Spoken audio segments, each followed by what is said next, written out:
it's not a sex scene. It's not somehow. I just rewatched that today, and that scene stood out to me as well. Yeah, I rewatched over the course of a couple nights, and the Gom Jabber. I don't know how you pronounce half the words in this world of Frank Herbert. Had you read Dune before seeing it? I attempted once a long time ago, and like I'm sure so many others, did not get very far. I've never even picked it up. Oh my gosh. Picked it up. Yeah, it's definitely something I don't want to do. All right, folks, this is Film Trace. It's a new season, a new cycle. We're doing Future Wars. Is that the official title? Future Wars? Yeah, Future Wars. Which I think you selected. Yeah, I kind of, had a... We steer each other. Like, right. I steered you last time into the 1950s, and now you steered me into Future Wars. But we want to talk about sci-fi, and it just kind of made sense with the creator. Yes. The new Gareth Edwards film, I guess, is what we're going to call it. Experience. Here we go. I'm starting. Coming in hot. The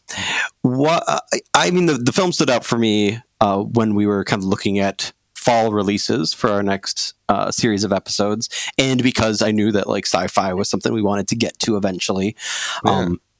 Because he's already kind of made himself out to be a kind of polarizing director between his pretty meteoric rise to stardom behind the camera with taking on Godzilla with a $170 million budget just a mere few years after his sub $1 million budget indie film Monsters, and then of course kind of taking over for Tony Gilroy in Rogue One, A Star Wars Story, which is another kind of polarizing sci-fi film. But I think we were both kind of in lockstep. I don't know. I did not love Godzilla, but I admired some things about it, especially the first act. And I really like Rogue One, but I don't think I love it like you do.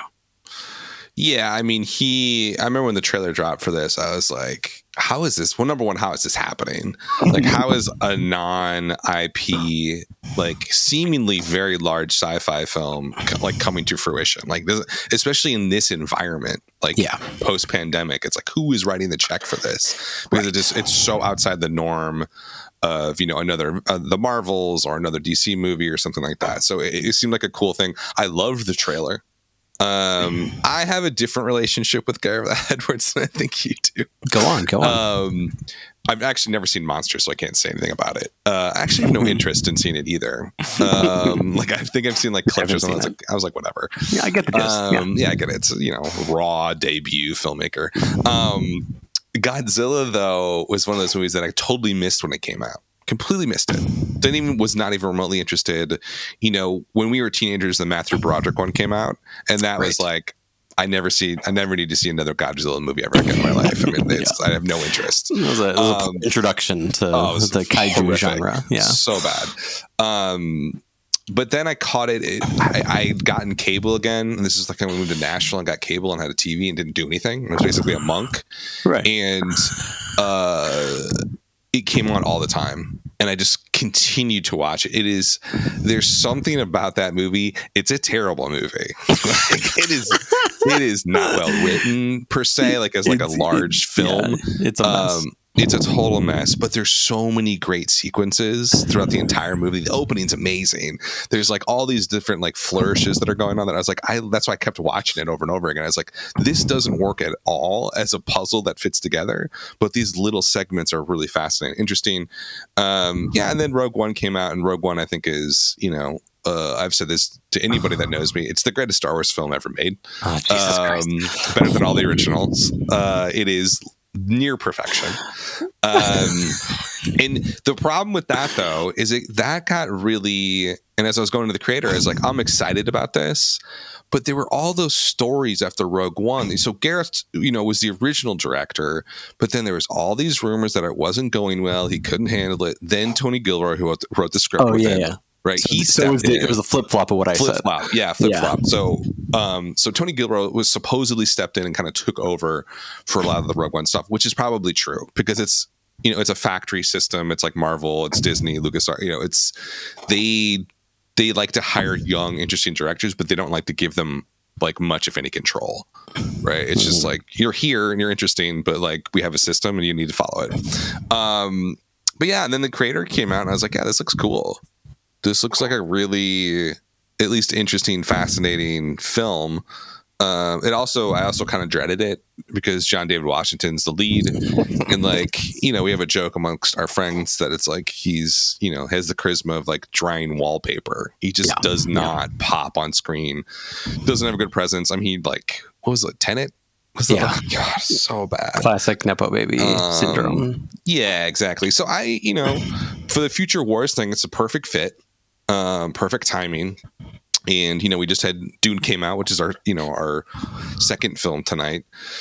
That came out a couple of years ago. So a really good partnership too. After I watched them, I was like, oh, this is really fascinating. But yeah, I mean, I saw The Creator about a week ago on a weeknight. I would say this: there's no point in seeing this film unless it's PLF format, like IMAX laser or Dolby Atmos. Don't fool with anything else.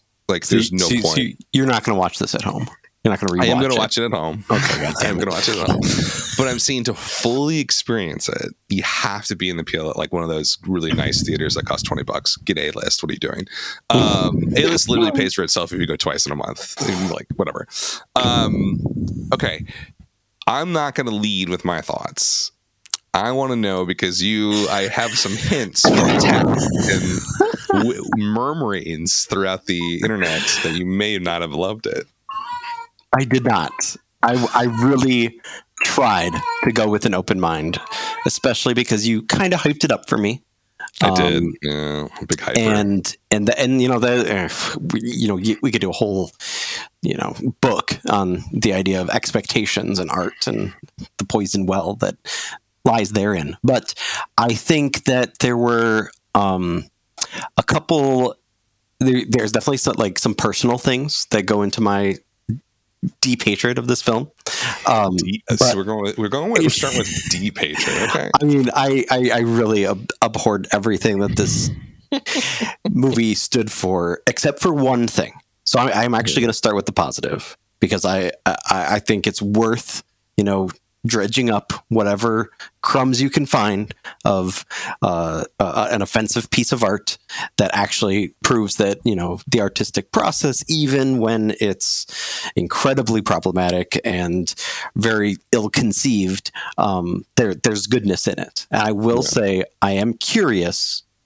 I'm not sold, but I am curious about Edwards's process with this movie, because one of the reasons it stood out to me and put it on, you know, the ballot of options to form our next series of episodes around was the fact that he was planning to do this for like a very, you know, humble amount of money. Not in comparison to a lot of the show-stopping IP-driven nonsense that's out there in the world of sci-fi, especially, you know, in the 2020s. But also because he had this kind of unique approach, and I think that's kind of what drew me to at least the first act of his Godzilla. Was he has a very kind of naturalistic viewpoint when it comes to sci-fi, and it's very hard to, like, kind of you alluded to with the PLF format, it's very hard to deny the fact that, like, the visuals out in front of you, you know, the effects notwithstanding, just like the sheer locales that are chosen and lensed in a very particular way, are a sight to behold. And so ultimately his process, his methodology, which, you know, was very much like kind of questioned and challenged, but ultimately turned out to be not only be a cheaper way of making a sci-fi film, but also an easier way, especially in this kind of age of overworked VFX artists that we live in, you know, post MCU, where he basically just filmed the natural setting. You know, they had various locations in Asia that they did all their footage, and, you know, they had props and costumes and stuff, but ultimately no VFX were planned out or storyboarded or like previs or any of that nonsense. And he just brought all the footage back, put together in essentially in a 5-hour assembly cut, and then kind of whittled it down with the help of his VFX and editing team, until, you know, it became like It wasn't about the volume. It wasn't about the green screen. It wasn't about any of like the kind of tried and true tricks that have kind of worked their ways up the, assembly line of the studio system in the modern era. And that's an incredibly unique and inspired approach. It's just unfortunate that he created a work that has nothing to say, and also arguably, subconsciously, maybe even consciously, is horrendously Orientalist and just straight up like fetishizing a world and re-traumatizing a part of the world that I thought we could safely assume in 2023 was kind of not an appropriate plaything, especially for white Western directors. Yeah. Wow. So that's my overworked prelude. Let's start with the production before we get into the heavier stuff. The silver lining. So I think, the key takeaway on the Creator is that a movie like this in general, with the way that it looks and the way that it was released and marketed, all that kind of stuff. And it's a September release. We can't forget that. Like, it wasn't like December, November, or like June, July. So it's not supposed to be like top shelf Blockbuster or whatever. Mm-hmm. The going rate for one of those large movies, a Barbie, a Marvel movie, is $150 to $200 million plus. Just on the production side, and then another 150, 200 to market it worldwide. Yeah. So this one was shot for 80. It was shot for essentially half of what the lower end of a large scale sci-fi action adventure movie is shot for these days, which is mind blowing. Yeah. Like, that doesn't even make remote sense when you watch it, because it is, I think one of the things that like I loved about Rogue One and this one, specifically and Godzilla, is like every single aspect of the production design, every single sound, every single like cut has been labored over. Like, you can just tell that like every little nuance of this film has been thought about, planned, and executed in a very specific way to create a vibe, a feeling. It feels like very lived in filmmaking, which at this budget is just also makes no sense to me. It's like, how can he do this with $80 million? It looks way better than 90% of the films that are $200 million plus. Let me throw out this statement. Does this look better than any MCU movie ever made? Absolutely. Yeah. So, I mean, that in and of itself is kind of like an amazing feat. And it's like, he didn't do this on accident. I think he stated in like some interviews and stuff, he had a bad time on Godzilla and a worse time on Rogue One. He won't say any of that, of course, but that's kind of a read between the lines. And he essentially wanted to try out this theory, right, that there has to be a quote unquote better, leaner way to make a studio movie at Blockbuster scale. And he went out and did it. And I think the crazy thing about this movie is that all this stuff was riding against it. You had the rumors around Edwards with Rogue One kind of quote unquote failing, and Tony Gilroy had to step in. And then he gets this new movie. He gets a lower budget. There's a lot of stuff working against him. To me, the fact that it came out is like a miracle, number one. But it's also kind of also pointless, because this movie has been a massive bomb. DOA. Like, completely DOA. They're counting a lot on international, but it's just, I haven't looked at the latest numbers. It's only at $90 million, right? So even on a budget of $80 million, there's a big marketing campaign on this one, so they did spend a lot there, at least $120 million, I would guess. So you're talking like $200 million all in. For something like this, I don't know what break even is. I haven't done that. That's like Wildline box office podcast stuff that I haven't done in a long time. But you're talking 250 box office worldwide, and it's not going to get half of that. So it's a financial failure, and Yeah, I mean, I don't know. What else do you want to talk about on the production side of it? I mean, it's a really fascinating thing. Yeah, I mean, you mentioned how it's lived in and how it probably took a lot of planning, but one of the more interesting things of the press circuit that followed is Gareth Edwards' kind of upfront attitude about making it clear that he actually had very little of it planned out. Yeah. In terms of like the VFX, at least. Yeah, it definitely seems like those locations, like he also is very candid about the fact that like he essentially got the producers to fund a little excursion, like, you know, hopping across the map of Asia and finding the best places that would, you know, make for this world that he's creating in the script. And so I think that's kind of, maybe that can be our entry point into discussing the merits behind it and kind of whether, you know, I'm nervous about that, Chris. what we usually do with these kinds of inaugural episodes is, you know, as we go dig deeper into the history of cinema, we kind of see what has stood the test of time in this kind of subgenre. Why I ultimately, one reason anyways, why I ultimately think I don't think the Creator is going to stand the test of time, and we're not going to look back on this as we do The Matrix or Doctor Strangelove, just to name two films that we'll get to later in this cycle of episodes, is that ultimately, you know, it had so much buzz based on the director, the look of it, and also the very premise of it, which is that we're talking about a future war between humans and AI, and it's coming out. And he's been rolling around this idea in his head for 7 years, like well before there was any inklings that AI would, you know, become so kind of part of the zeitgeist in 2023 that it is now. And, you know, there's lots of touch points in this genre that already exist. And ultimately, it seems like the main criticism, it's not my main criticism, but overall criticism that seems to come from the general populace is that we're hitting a lot of the same AI-related beats that have already been done with a lot more originality and grace in films like Blade Runner and AI, artificial intelligence. And we're doing that in a time, it's almost as if like he came up with this idea 7 years ago, but did not update it for the actual year in which he's literally releasing it into the world. Yeah, that's a good point. That's a good point. So because here's the thing about that though, is that the AI part of this is, despite the fact it plays this central theme of what's happening here and the central sort of quote unquote antagonist, even though it's not. I ultimately think when you look at the script and the story, it's kind of a backseat thing.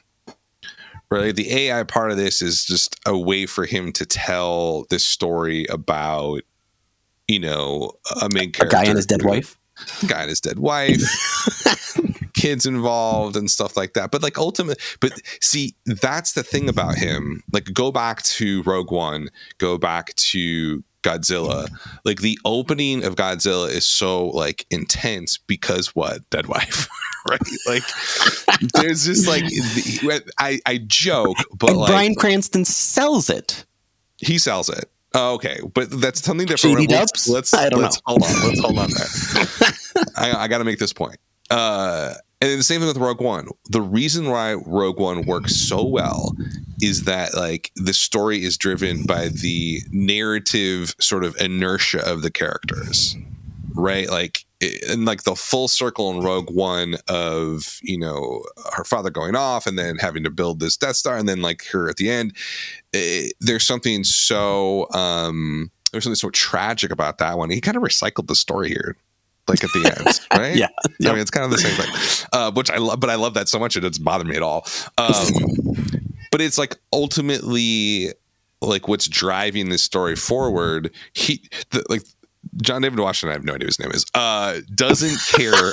Joshua, I think. Joshua. Oh, is this biblical? Give me a break. He doesn't care about AI. He doesn't care. Like, he doesn't care about like these other. He's like, oh, it's like I lost my wife, who I cared a lot about. He's the typical like man in the machine, right? He's in the army. He doesn't really want to be there doing this. He ends up, you know, falling in love, with his wife and that kind of stuff, and he's undercover.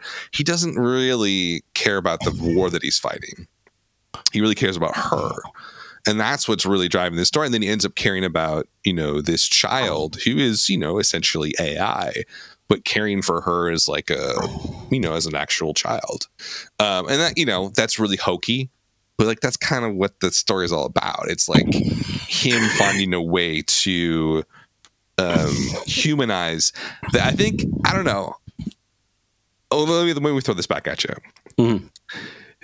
So for you, is one of your main criticisms or issues with it is that it doesn't really engage with the AI topic all that well in terms of like what's happening. Correct. And I'd be okay with that if, like you said, there was some kind of, propulsive metaphor happening under the surface. I don't think Gareth Edwards does metaphors is my issue. I think he's very middle school scattered brain similes, maybe. I think you have like a morsel of something interesting in there. I think that not only, number one, do you have a lead actor that can't really get there in any kind of real interesting way. He struggles. But he also doesn't really have a screenplay that allows him to do that. I already put this in my text, but I think this is an appropriate way to bring it up.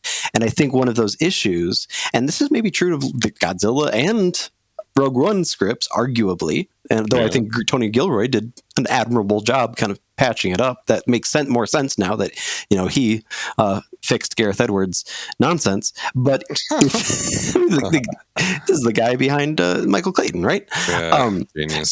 So you have this guy searching for his wife who he thought was dead, but the military is, trying to convince him that she's out there somewhere. But it's also a world in which people are selling their likenesses, donating them to the AI industry. Yeah. And so like he goes just off of like a blurry holographic message or like surveillance footage that his wife looks to be alive, even though he knows that in this world, there are robot versions of everybody who's willing to sell their likeness. And he also already knows that she's sympathetic to the AI cause. So of course she would probably give her likeness away. And yet he goes on this extremely dangerous mission anyways. That like inciting incident is key to like helping me get on board with the film's basic premise. And it's not there. Couple that with the fact that like this AI girl that he kind of becomes a paternal figure to, ultimately like he's just wowed with her abilities. Like she's off the charts in terms of AI talents and technological progress.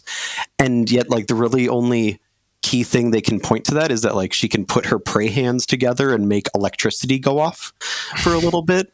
And it's like AI just like put a giant crater in Los Angeles without any kind of human involvement. And we're being like, wow, spoiler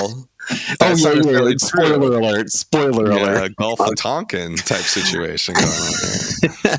But that also would have been a more interesting kind of thread to really uncover, but instead it's just kind of treated as like a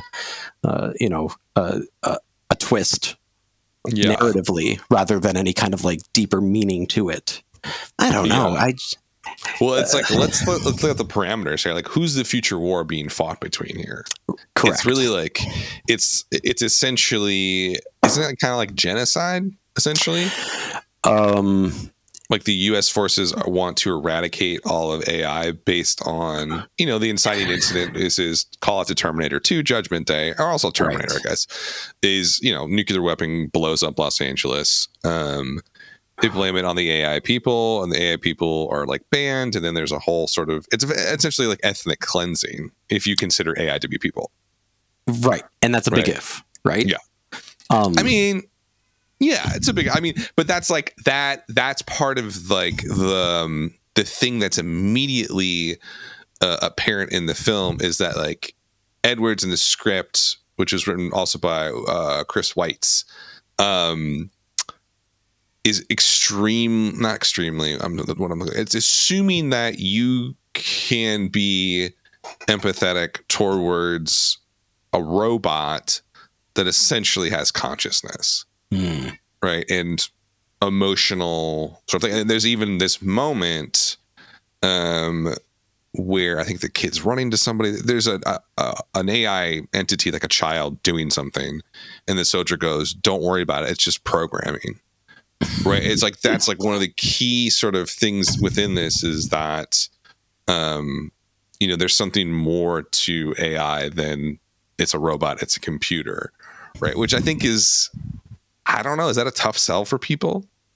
I think so, because of the climate we're currently in with AI. Yeah, I would agree with that. Like, it is a kind of a tough sell.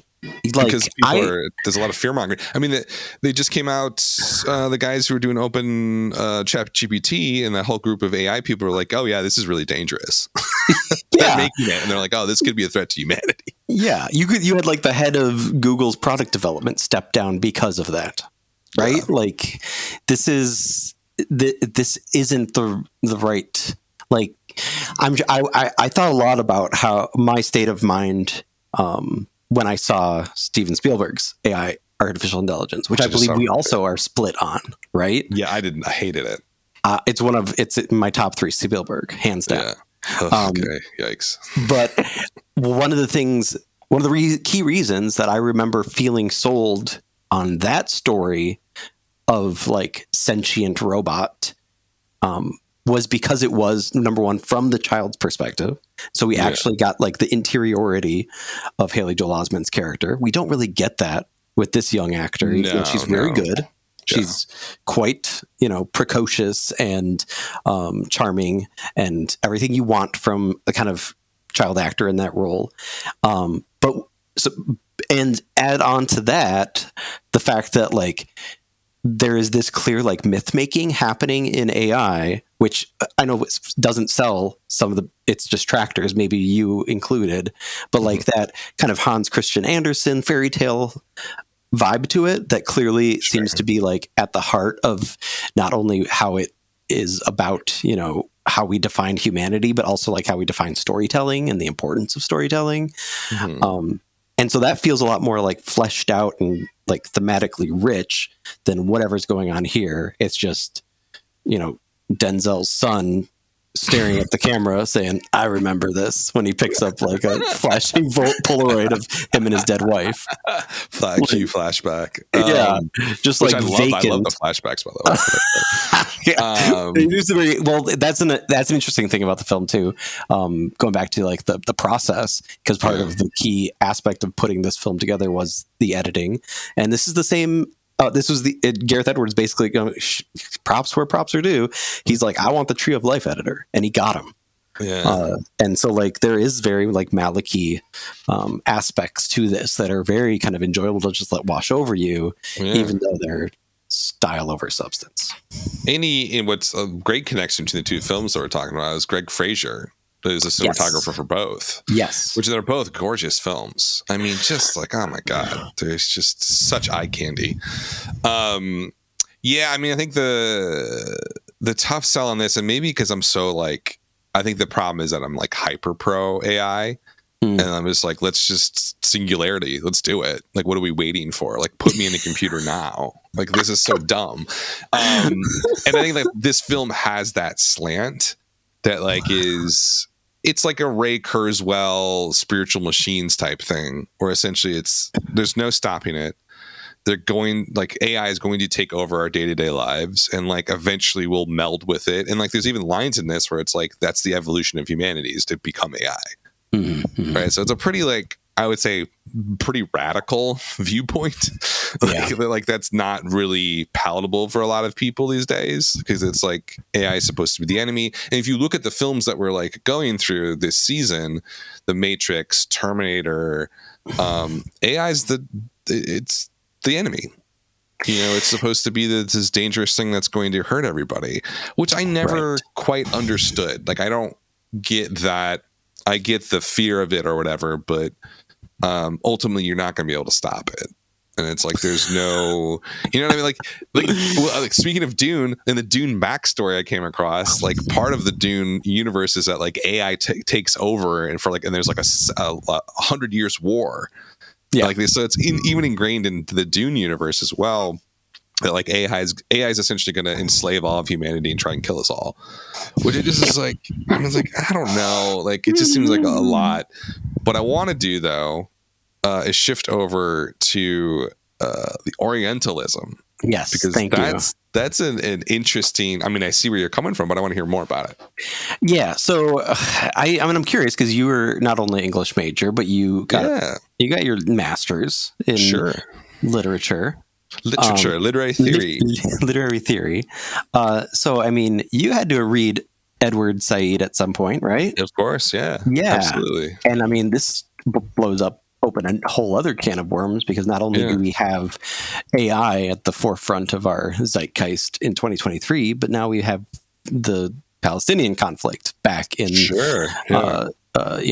front page news. And Edward Said was the Crib Notes version, for anybody who doesn't know him, Palestinian American literary critic that essentially kind of brought forth, with the help of other kind of Middle Eastern and Asian authors like Salman Rushdie, this theory of Orientalism that, you go back to most of the Western canon. Kind of, I think the key text that I was always kind of reading through that lens as an English major was Joseph Conrad's Heart of Darkness, right? Sure, yeah. Where it's this extremely like violent, masochistic way of representing the Eastern world, specifically Asia, and even more specifically, like the lands that the kinds of parts of the world that were largely behind the Red Scare, like China and Vietnam, as well as this kind of like brutalist kind of self-determination aspect of Western culture, that there's the natural superiority complex, right? At least in the minds of these kinds of authors like Conrad and several others. And so like I see that happening again here. I think it's interesting where you take it, Dan, because there's this kind of like flip side to it. If you just kind of turn the corner enough, you can see these kind of like the raiding of these Asian villages in what's so creatively called, quote, New Asia in the world of this film. And essentially, like, we're just seeing Vietnam recreated on screen. Like, absolutely. Yeah.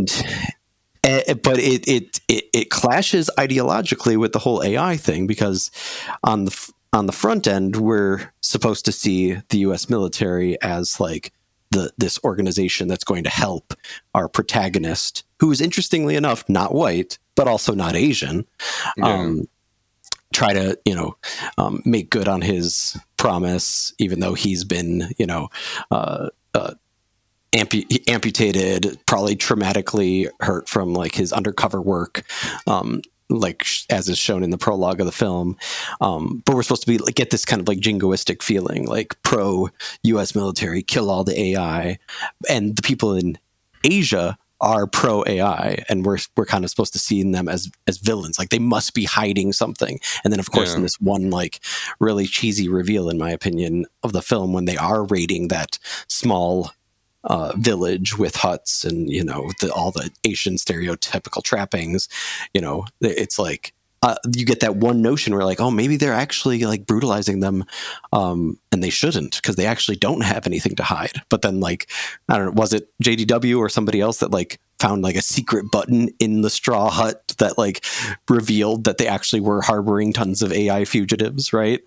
And which is straight out of Platoon. That's exactly out of Platoon. Yeah. So I don't know. It just feels like if you can get behind the third act reveal of the film that the U.S. military is actually complicit and the enemies and all that, then you can arguably get past that. But then you have another problematic reading of it, which is that once again, we are still like fetishizing, which is another part of Orientalism that Said and Rushdie wrote about, wherein you have like this this Western kind of like exoticizing of this world, and to the point where it's like, you know, you have that with so many aspects today of like anime culture and otakus and people that wish that they were Japanese or Korean, and it becomes just, you know, incredibly like kind of gives me the heebie-jeebies just in the other direction. The heebie-jeebies. So I'm curious, what's your read of that? How do you? So I think that needle. I think that like I think one of the big targets here that Edwards is trying to hit is like the door cover here. The cover to get into this story is essentially that, like, the American military is evil, right? Like, and I feel like that's pretty palpable from the start, in the sense that, like, even Joshua, the main character, he doesn't really seem committed at all to what even in the opening under, you know, the undercover scene where there's like a reveal, he clearly cares more about his wife than he does about what the military wants to do. Right. And they're seen as very nefarious, as like literally nomads watching over the entire earth and targeting people. So to me, it's like, it seems like the satire and the target's really on back of like Western colonialism, essentially. Yes. It's sort of like, this is what we've done. This is what, you know, this is what they did in Asia. And weren't successful in Vietnam, but they tried to be. And there's so many allusions. I mean, like, I think it's funny that you bring it up, because it's like, essentially, like, one of the impetuses for this film was that Edwards was invited to go to Vietnam with the director of Jordan Roberts, I think, who did Kong Skull Island. He filmed that in Vietnam. Invited him over and to see like what was going on in Vietnam in terms of filmmaking. And then Edwards was like, "Oh, I had this idea come into my head about warring robots in Apocalypse Now," and he goes, quote, "I had engaging visuals of robots fighting in rice paddies." So like right there, it's like, okay, like he's obviously a very cinematic guy. I mean, he worked as like a visual effects editor for the BBC 10 years before he became a director. So he's like definitely worked in the trenches in terms of cinema. So he's, you know, having a very visual person and how he is conjuring ideas. But yeah, I think that like the problematic aspects are much on the latter side of what you're saying, like fetishizing and putting certain cultures on pedestals. Isn't, you know, is it better or worse than the other? Not really, because you're doing the same thing. You're othering a group of people, and just because you say something positive about them or kind of make them into this, it's the mystical thing, right? They become the mystical monk or something that like is special and has special powers. And that's definitely going on here. Yeah, there's definitely some fetishization or commodification of Asian culture to sort of get. I think he does it as a way to get to a certain point in his story to have a message. But yeah, it's still there, right? Mm-hmm. It's definitely, but you know, I would argue, and this is going to be a tough argument, but I'm going to dive into it. I would say that like it's pretty impossible for a white male from England to have any sort of specific insight about those cultures unless he's lived there among, in it. And so I think it's tough, right? Because it's like, you could say, oh, if he doesn't make a story about Vietnam or New Asia, then like, oh, he's just kind of, he's silencing them. He's silent. He's not the Oppenheimer accusation. Yeah, right. And but yeah, I don't know. I get what you're saying. I guess from my perspective, some of that is always going to be unavoidable. And it's like, does that othering take away from the story, what he's trying to do? Is it like super harmful? I would say in this case, it doesn't feel super harmful to me. Mm-hmm. and the intention doesn't feel malicious. He's just kind of, I think, more on the awkward side, and like doesn't quite get that. Like, yeah, if you show scene after scene of like this group of people in a positive light, you are actually doing something negative, right? There's a negativity to doing that, which, you know, I think is hard for people who are on the progressive side of things to acknowledge and accept. Right. That like, just because you say nice things about a group of people that you're not a part of doesn't make you an ally. Yeah, you know, exactly. Like, that's not how that works. But yeah, I mean, totally. I mean, that's definitely, I think, a fair point of criticism, without a doubt. But I think the ending of this, I think, to me, is like where it just, I clicked. I was like, oh my God. But I'm a sucker. I'm a sucker for like it's like he's so good at this because he did the same thing in Rogue One. To me, it was, and they're a nomad or whatever. And like, I forget exactly how this worked. Oh yeah. Cause they recorded her consciousness as she was dying in the temple. And then they put it into like an AI version of her, right? Or like a robot version. Right. And then for like a moment, he gets to see his wife again before the whole ship blows up. I'm a sucker for that sort of stuff. I mean, I think that was like, poetic and like, it's a side thing. It's not central to the story necessarily. The central part of the story is that he's sacrificing himself to save this child, and that like that child gets free and survives. Like that's the main impetus of what he's doing. That little flourish, I just thought it was great. I just loved every second of it. Yeah, I mean, I can see how that would click if you've, bought into the various aspects of the film. I think that it's yet one more, for me, it was kind of the nail in the coffin on the flip side, because, and I think I put this in my text to you too, it was yet another scene where it was essentially like the whole purpose of the scene, and this was like, number 11 out of 11, where it's just John David Washington being like, is this my wife? And then an explosion happens. It's just like, there's so many explosions in this movie. Oh, it's amazing. I love it. And it's like, I will say, I was on board. I was a little bit in awe and like, okay, yeah, you've got me the first couple times they did it. And then it's like the third or fourth explosion ending scene. I'm just like, is this how they're going to like get out of every pickle? It's just like, there's going to be an explosion and then cut to, let's start it again. Let's rerun the clock. So I think we are on different sides of this one, obviously. Let's shift over to Dune, 2021 Dune. Let's do that. Denis Villeneuve, French guy. Yeah. I mean, amazing movie. I don't know how else to put it. I absolutely love this movie. Never read Dune. Like the hype around it was so much fun. It was such a film Twitter thing. Like film Twitter and like Reddit film people were all of this movie from the start.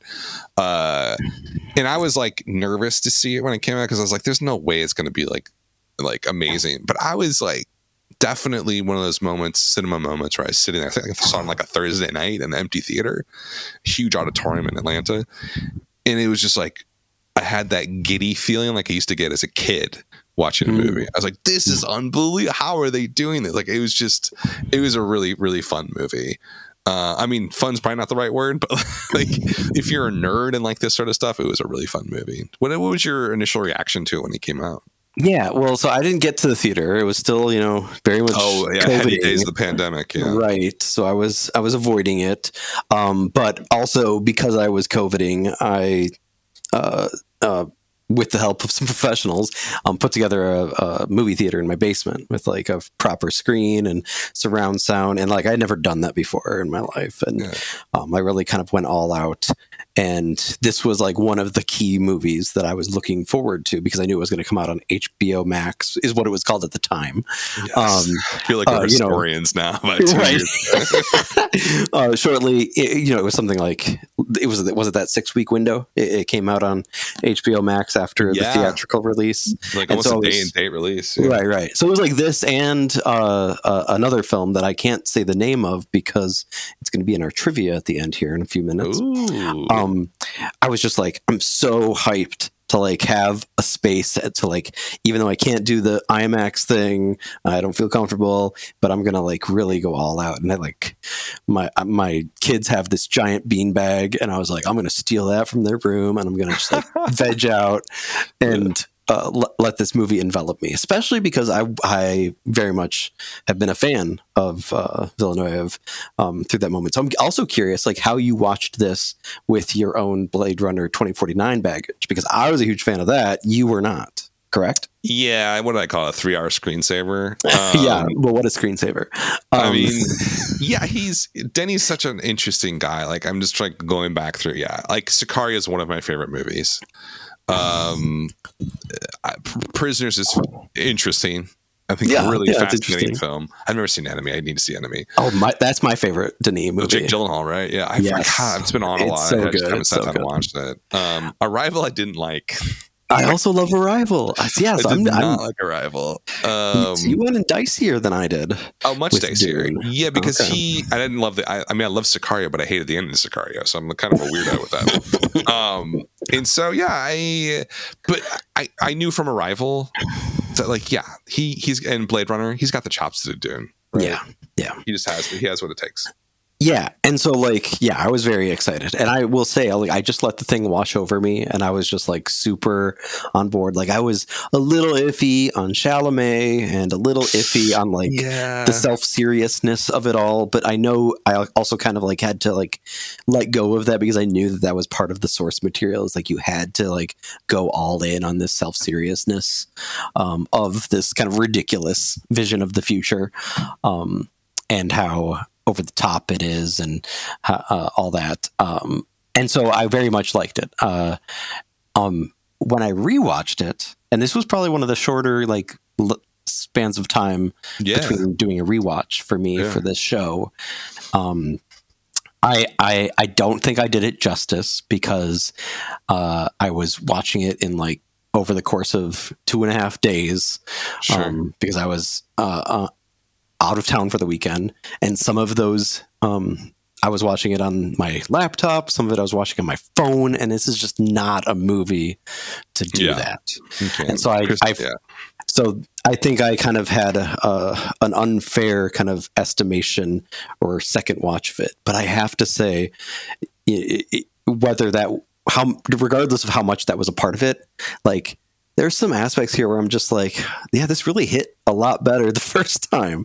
Like, it's spectacle filmmaking. Really? I felt the same way. Okay, thank you. Yeah, I don't know what crazy. Is it. I don't know what it is. I think here's the thing that I picked out in this last rewatch. Yeah, tell me. It is, and someone mentioned this in a review of The Creator. Let's see if I can find it. It's essentially the coldness. Yeah, sterility. It's very sterile. It's very cold, and that's the thing that drew me away from Rival. Because even though that's a really emotional story, I was like, this just seems really distant and cold. And he's a clinical filmmaker. He is, and I think that's one of the reasons why Blade Runner 2049 did not land for me. Because despite the fact that it's gorgeous and beautiful, and just a really, really from a production design and visual design, unbelievable, groundbreaking. Yeah. Right.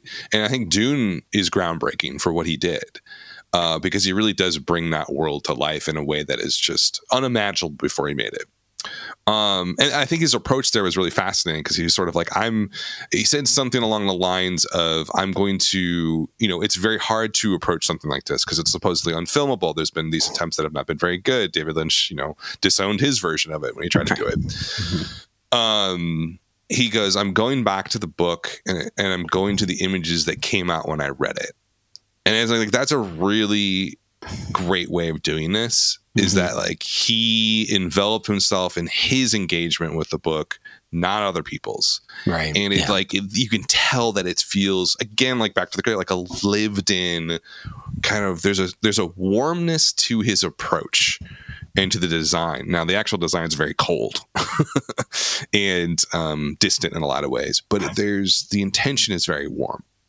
And I don't know, on rewatch, I'm going to, the creator, it's hard for me not to link the two, because the creator felt so vibrant to me, like in so many different ways. The music, the design of the cars, of the cities that they're in, it just felt like, God, this is really engaging and fascinating to me.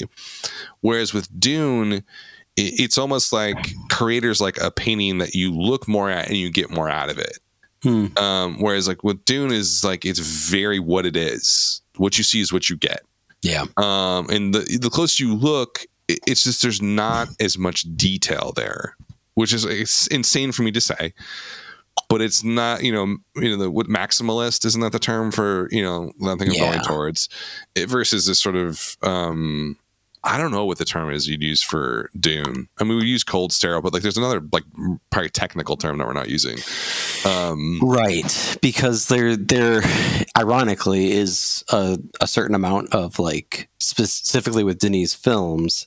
And I think that's kind of what's made him stand out and get this kind of auteur label when he's such a like big budget filmmaker nowadays, is that though he is clinical and sterile, he also has a way of like bringing this real like warmth and once again lived in quality to the worlds that he creates. And so like even in this like apocalyptic kind of netherworld of Arrakis, you feel like, I don't know, there is like this, like I think Rebecca Ferguson's fantastic.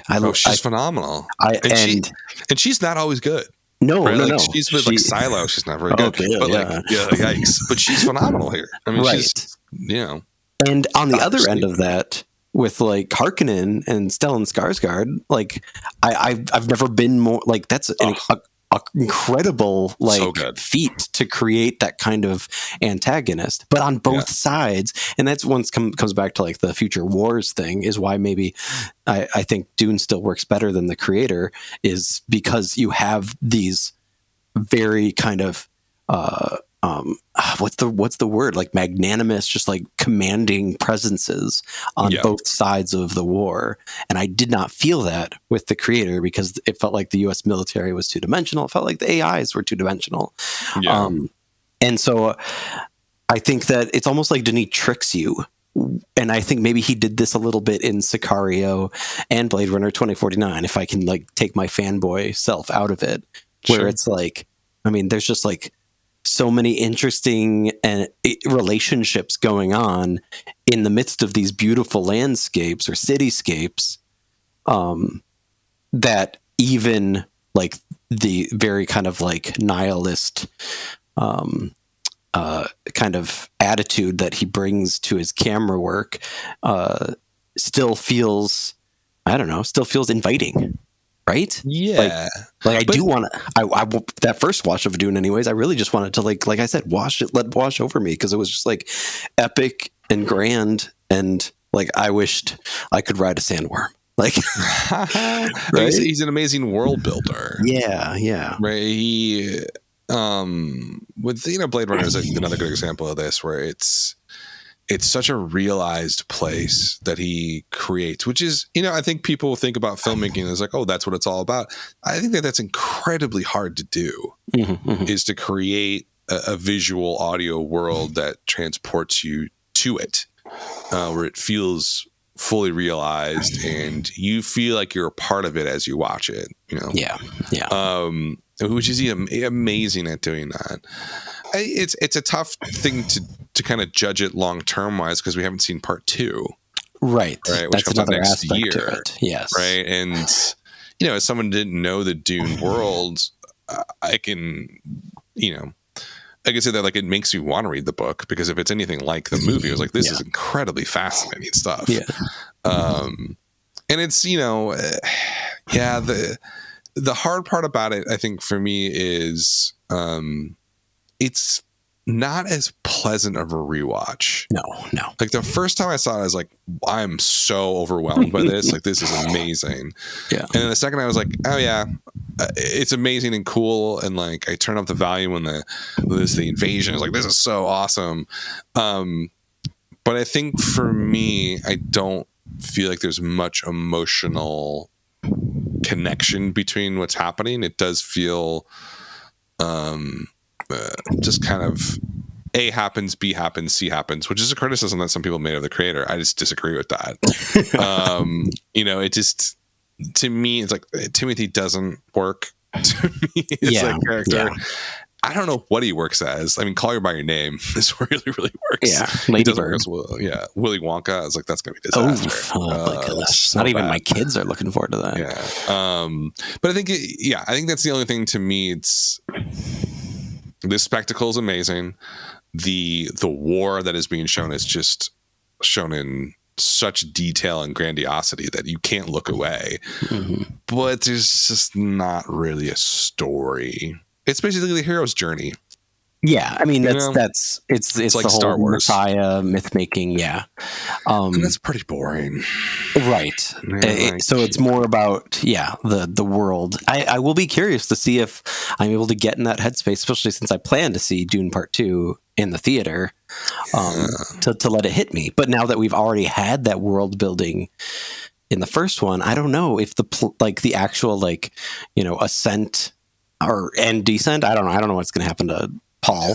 But I do think it's worth mentioning again that while it's not as egregious, I think, as the creator, there's similarly been accusations of Orientalism with Denis' rendition of Dune, and it goes back all the way to Frank Herbert's original text, not in the terms of like East Asia or Southeast Asia, but in terms of like what Edward Said originally wrote about the Middle East, like to the point where you have like the throat singers, and this kind of like Hans Zimmer doing like these Arabic style like mullah tinges to the score. And every time that happens, I feel a little bit like, really, like, are we really like that gives me like the heebie-jeebies when you say desert power, because it makes me think that you're like making allusions to fucking like, Operation Desert Storm and stuff. And oil, blood for oil. Exactly. And I'm just like, this should be another world. This should not. Yeah. I don't know, but it's hard. Like you were mentioning, it's kind of hard to do that when it's like, I'm sure that Hans Zimmer or the ghostwriters he actually has were very much like, we want to integrate and like make this a more like, but you still have Timothy fucking Chalamet as your Messiah. So, I mean, Denis, he's French Canadian. He's from, exactly, Quebec. So what's he? That's the tough part about the whole thing. When you have white dudes as directors, it's just, there's got to be more voices or it's not going to get much better. Right. That's the reality. We're doing trivia? What are we doing? Yeah, let's do it. New trivia for a new set of episodes. I am not sure how this is going to go, Dan, so I might have to modulate it a little bit for the next episode, but we're going to attempt it. Let's do it. I'm gonna start you off with easy ones like I like to do. The idea here is that these are other films of the past few years that are sci-fi and have something to do with like a war, and we kind of like take throughout these series of episodes, take that word war pretty loosely. Any kind of conflict, whether it be a civil war or any kind of war, just means like violent conflict. All right. Okay. So let's start off easy. This is another Future Wars film from just a few years ago. Mm-hmm. Some key words, nonsensical, perhaps, keywords of the sci-fi realm. It's like a word game. I'm terrible at word games. I do know that, but I think this one you'll get.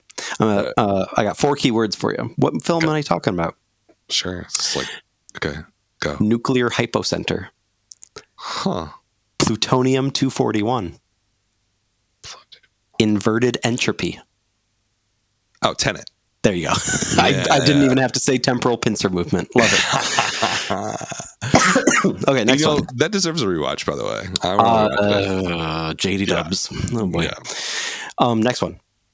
Also think this is pretty relatively easy. National Organ Registry. Accelerated Evolution Syndrome. Purple Toxic Waste Bar. And my favorite, Zipper Wound Fellatio. Crimes of the Future. There you go. Nice work. Yeah. Once saw it in again, the theater. Oh my gosh, I wish I did. Yeah. That was, I saw like a Sunday morning in Atlanta. It was bizarre. Yeah. And I'm counting that one because there was that like revolution aspect of like government versus the radicals. It's fun. Yeah. These all like what in the last few years? Correct. 2020s. Okay. 2020s. All right. Next one, I think this is one that you should get, but I would not if the tables were turned. Okay. White Spikes. Deep Swell 9. Jump Link. Bipedal Reptilians. Underwater? No, that's a very good guess, though. That's bipedal reptilians. Any other hints? Chris Pratt. Alpha something? Alpha Tomorrow War? Tomorrow War. Yeah. I was going to say Passengers. Did you see that one? Oh, yeah. Yikes. Problematic. Jeez. Yeah, right. Oh, my gosh. Yeah, we didn't even talk about the gender stuff in these movies. Anyways. Yeah. I think this one you'll get, but it's possible you might not, because I don't remember any of these terms from the film. Okay. Nemo Sign. The Modal Simulation. The Analyst. And the Merovingian. Darn, I don't know. Ad Astra? That's too early. That's a good guess. No, that's this was the film that I was referring to earlier, which is one of the movies that I was most looking forward to watching on my home theater I built during the pandemic. Give me something else. Also on HBO Max. Legacy sequel. Alien Covenant? No. We're going to do the original film later in this series of episodes. The original film later in this series. Wait. I don't know. What is it? Matrix Resurrections. Ew. What are you doing? It wasn't that bad. It's not bad, but it's not that good either. It's not that good. But it's not that bad. Okay, this one's the big toughie. Okay. I read the book, but did not watch the film. New World. The Noise. Prentice Town. The Spackle. White Noise? Or... Nope. I don't know. What am I? Is that the book I'm thinking of? It's a YA book. So book in quote marks. Oh, gotcha.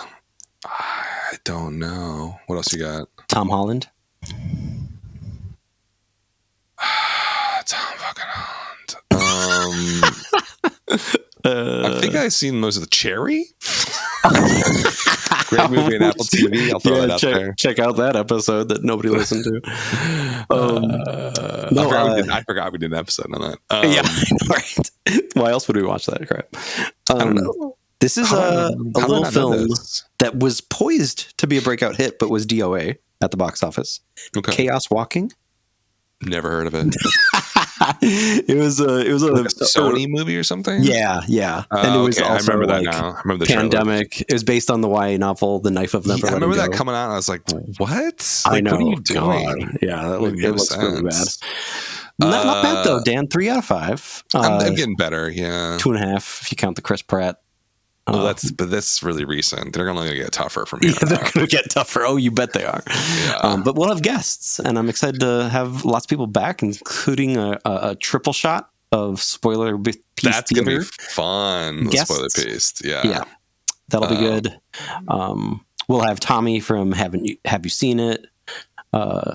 And then we will have our good friend Harry, who actually is living in Japan right now. So maybe we'll ask him about some Orientalism. Yeah. Put him on the spot. Yeah. Make it nice and awkward. Yeah. Okay, thanks, Dan. I'm glad we were able to keep this amicable despite our differing opinions. I think I'm going to ask you to rewatch it. I want to watch it with you. I want to give you commentary. Sturgill Simpson was in it. Sturgill Simpson. Yeah. And he's in Killers of the Flower Moon too. He's a good actor. He wasn't bad. He's better than JD Dubs. True. All right, folks. Loose season. Thanks for listening. We got Mad Max Fury Road coming up with The Purge. Oh, that one's going to be so much fun. This cycle is going to be a lot different because we know these movies like the back of our hand. So it's going to be a little bit like a lot of classics. a lot of classics, maybe longer episodes. Thanks for listening. This has been Film Trace.